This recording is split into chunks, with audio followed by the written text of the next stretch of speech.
Hello.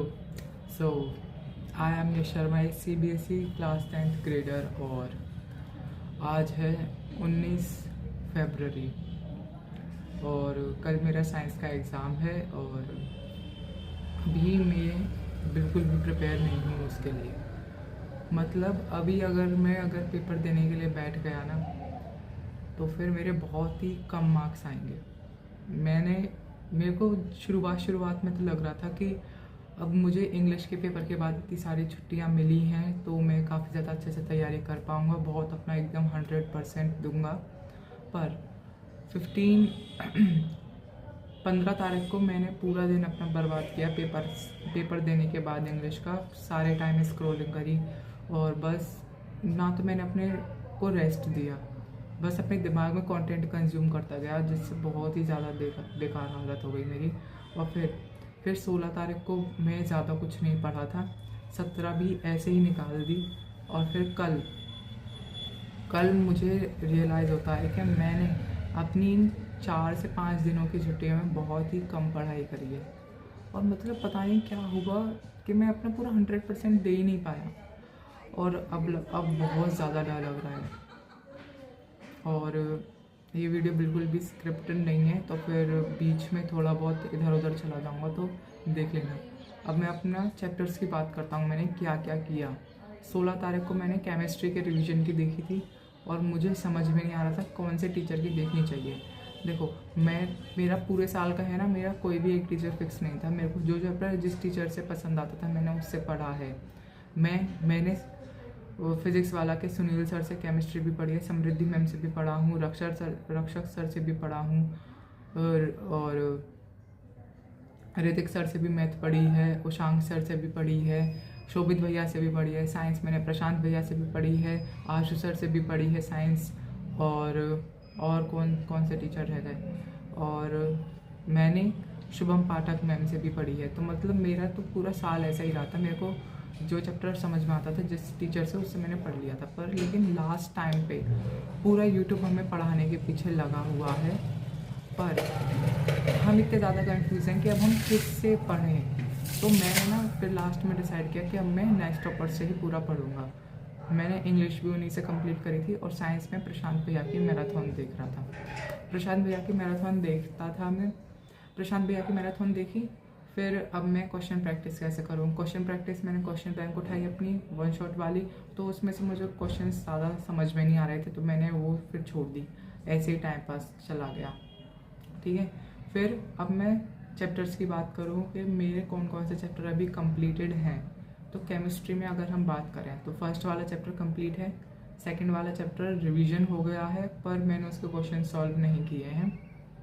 Third chapter metal and non metal, उसका भी revision हो गया, क्वेश्चन प्रैक्टिस नहीं करी। और जो मेरा कार्बोनेटेड कंपाउंड है उसके मेरे बेसिक्स तो थोड़े बहुत क्लियर हैं, पर जो लास्ट वाला टॉपिक है एस्टरिफिकेशन, सैपोनिफिकेशन और हमारी उसकी सारी रिएक्शंस, इथेनॉल की प्रॉपर्टीज़, इथेनोइक एसिड की प्रॉपर्टीज़, ये सब मुझे नहीं अच्छे से पता। तो मुझे रियलाइज़ होता है कि भाई केमिस्ट्री तो मेरी ढीली ढाली है ही, सारी रिएक्शंस नहीं पता। फिर आते हैं बायोलॉजी पर। बायोलॉजी में मेरे को केवल लाइफ प्रोसेस थोड़ा सबसे ज़्यादा हाईएस्ट जो है, जो सबसे अच्छे से आता है वो लाइफ प्रोसेसेस ही है, और वो भी मैंने बहुत टाइम पहले पढ़ा था, तो उसको भी पूरा अच्छे से रिवाइज़ करना पड़ेगा। पर हाँ, अगर रिवाइज़ करूँगा तो हो जाएगा वो। तो कंट्रोल एंड कोऑर्डिनेशन की बात करें तो वो चैप्टर तो मेरे अभी तक एकदम क्लैरिटी नहीं होती उस चैप्टर में, वो थोड़ा चैप्टर उड़ा ही जाता है, तो उसको भी अलग हटाओ। फिर आते हैं हम रिप्रोडक्शन पर। रिप्रोडक्शन में मेरा थोड़ा बहुत क्लैरिटी है, बस थोड़ा बहुत इधर उधर है। और फिर हेरिडिटी वाला चैप्टर रहा, हेरिडिटी वाले चैप्टर में थोड़े बहुत गड़बड़ है। आर एनवायरमेंटल है वो ठीक है। फिर आते हैं अब हम फिज़िक्स पर। फिज़िक्स में मेरा इलेक्ट्रिसिटी कंप्लीटेड है, क्योंकि वो हमारे पीरियोडिक फर्स्ट में भी आया था, हाफ ईयरली में भी आया था, एनुअल में भी आया था, तो फिर वो तो है ठीक। उसकी बस थोड़ी सी प्रैक्टिस करनी है सारे फार्मूलाज की। फिर मैग्नेटिज्म आया। मैग्नेटिज्म में मेरा थोड़ा बहुत गड़बड़ है, मतलब मेरे को जो बेसिक कॉन्सेप्ट अगर मेरे को बिल्कुल real life application based question आए तो मैं वो नहीं सॉल्व कर पाऊँगा, उसका रिविजन करना है। फिर हम आते हैं अपने लाइट वाले चैप्टर पे। लाइट चैप्टर में मैं रिफ्रैक्टिव इंडेक्स, मतलब जो रिफ्रैक्शन वाला टॉपिक है वो थोड़ा गड़बड़ है, क्योंकि जो रिफ्रैक्टिव इंडेक्स में होता है ना, बहुत सारे एक तो फॉर्मूलाज हैं, ठीक है, बहुत सारे फॉर्मूलाज होने की वजह से, जैसे कि उसमें रिफ्रैक्टिव इंडेक्स का फॉर्मूला हो गया C/V, और हमारा रिफ्रैक्टिव इंडेक्स वो नहीं, speed of light in air upon speed of light in that medium, ये वाले ये सब फॉर्मूलाज हैं। ये सब मेरे को थोड़े बहुत याद तो हैं, पर जब क्वेश्चन आता है ना तो थोड़ा बहुत गड़बड़ हो जाता है सॉल्व करने में। रे डायग्राम आते हैं पर उनकी अभी प्रैक्टिस नहीं की है, ठीक। फिर हमारा आता है ह्यूमन आई। ह्यूमन आई मेरा है, नॉइज़ आ रही है। ह्यूमन आई मेरा चैप्टर कंप्लीटेड है, पर उसमें भी थोड़ा बहुत रिवीजन करना बाकी है। अगर मैं रिवीजन नहीं करूँगा तो फिर वो भी चैप्टर हट जाएगा। अब ये तो हो गए सारे चैप्टर्स की बात। फिर आते हैं हमारे क्या इम्पोर्टेंट एक्टिविटीज़ एंड डायग्राम्स। मुझे एक्टिविटीज़ ढंग से किसी भी चैप्टर की नहीं आती है, केवल 1 वाले चैप्टर को छोड़कर, ठीक। एक्टिविटीज़ हो गई। डायग्राम में प्रैक्टिस करने की कोशिश कर रहा था, पर डायग्राम में मैंने भी थोड़े बहुत बायोलॉजी के प्रैक्टिस किए हैं।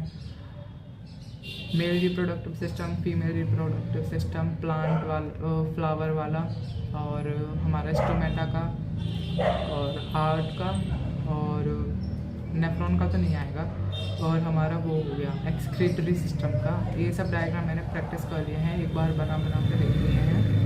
मतलब एक बार ये है, डायग्राम्स को तो मैं ओवरव्यू कर लूँगा तो हो जाएगा, पर अब ये समझ में नहीं आ रहा कि ये सब जो चैप्टर्स बचे हैं, revision, question practice and concept clarity, ये सब अब मुझे एक दिन में ही करना पड़ेगा।